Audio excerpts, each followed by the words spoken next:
It's the year 1810, and the Finnish war between Sweden and Russia is finally over.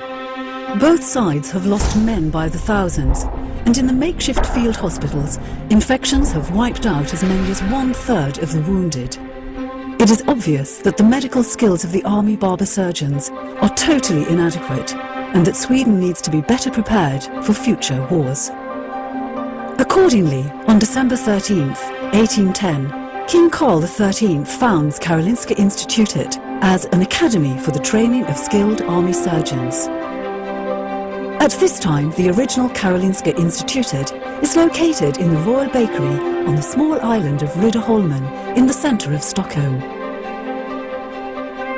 In 1813, Jöns Jacob Berzelius, one of the Institute's first professors, lays the foundations for its scientific orientation.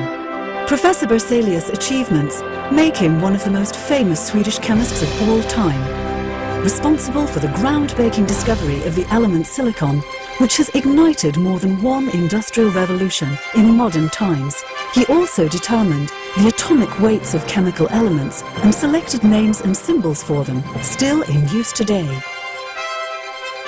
After only a few years, Karolinska Institutet can boast 4 professorships in anatomy, natural history, pharmacy, and theoretical and practical medicine.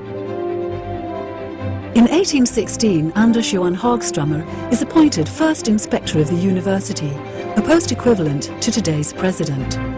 Hagströmer is professor of anatomy and surgery with a background from the Collegium Medicum, forerunner of today's National Board of Health and Welfare.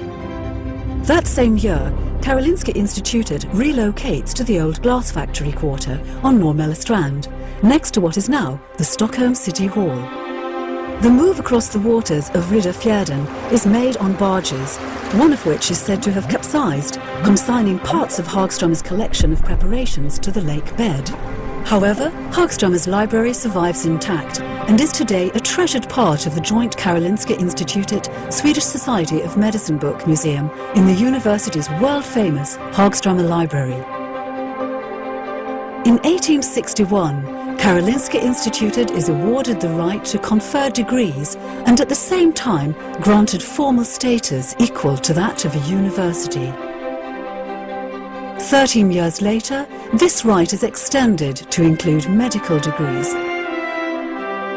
In May 1884, Karolina Widerström is the first woman to obtain a bachelor's degree in medicine from Karolinska Institutet. Alfred Nobel wrote his last will in 1895, bequeathing to Karolinska Institutet the right to select the Nobel Prize winners in physiology or medicine. This assignment has subsequently broadened the university's contact and research network throughout the world of medical science, and in fact, 5 researchers from the university itself have been awarded this highly prestigious prize over the years.